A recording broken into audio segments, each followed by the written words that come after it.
ito ay rated SPG. Striktong patnubay at gabay ng magulang ang kailangan. Maaaring may masiselang tema, lengguwahe, karahasan, sexual, horror o droga na hindi angkop sa mga bata.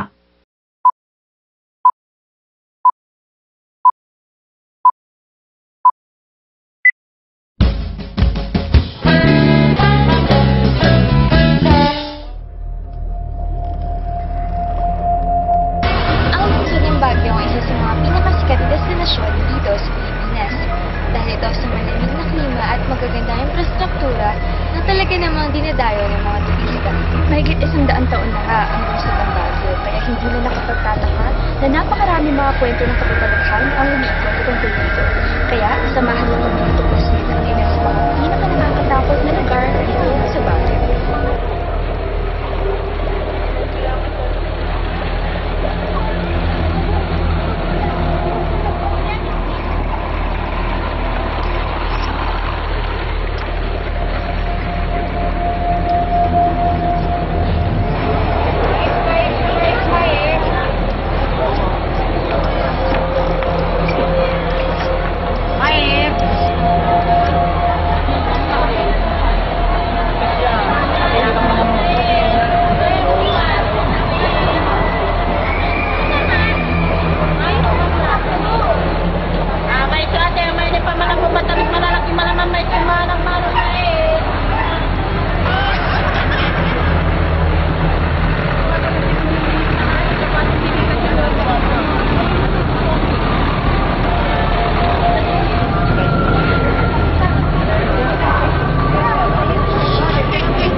Meron naman kasi nung sa tour of duty namin din, we were assigned also as security sa camp.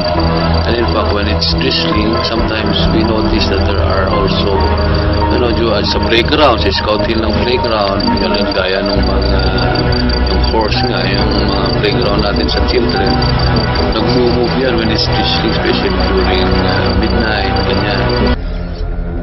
Habang binabagtas niyo ang kahabaan ng Luwakan Road, mag-ingat at maging mapagmasid. Marami ng mga kwento ang umusbong mula sa mga sunod-sunod na aksidente sa kalsadang ito. Ang sinasabi ng marami, isa sa mga sarili nito ay ang mga hindi matahimik na espiritu. Ayon sa mga taxi driver naming nakausap, ang babaeng nagpapakita sa mga dumaraan ay kaluluwa ng isang babaeng kinahasa at pinatay sa Luwakan Road. Mayroon pang haka-haka na ang kanyang katawan ay kinaladkad mula Philippine Military Academy hanggang sa dulo ng kalsada kung saan ibinitin ang kanyang katawan sa puno na sa gitna ng daan. Dahil dito, maraming natakot na putulin ng puno nito. Bagamat nakakasagabal ito at nagdudulot ng mga aksidente. 5 taon na nakalilipas mula ng putulin ng punong iyon. 3 sa mga pumutol dito ay namatay. Sa kabilang dulo ng Luwakan Road, matatagpuan ang Philippine Military Academy. Mula pa noong 1908, dito na nagsasanay ang mga nais magsilbi sa ating bansa bilang mga sundalo. Maaaring bumisita ang mga sibilyan dito hanggang alas 5 ng hapon. Habang mataas pa ang sikat ng araw, maaaring makita ang pagtakbo at pagsasanay ng mga kadete. Ngunit pagbalik nila sa kani-kanilang mga dormitoryong kinagabihan, may mga nagsasabing ibang puntong naman ang maaari mong mapakinggan. Maging ang isa sa mga pinakaaktibong bahagi ng Baguio ay may mga katakot-takot na mga kwento. Ilang minuto lamang ang layo sa Session Road ay matatagpuan ang Laperal White House. Ang bahaging ito ng Leonard Wood Road ay dating pumamay-ari ng prominenteng pamilyang Laperal. Ayon sa kwento, ang mag-asawang Laperal ay pinatay ng mga Hapon noong World War II sa mismong bahay na ito. Kapag rumuronda kayo, may mga nararamdaman po ba kayong kakaiba? Meron talaga. Pag umiikot ako dyan sa mga bintana na yan, parang may nakadungaw. Kaya ibilisan ko na lang iikot, tapos babalik na ako sa gantaw. Ayun po. May nakita na po ba kayo? Ay, wala pa naman. Pakiramdam lang.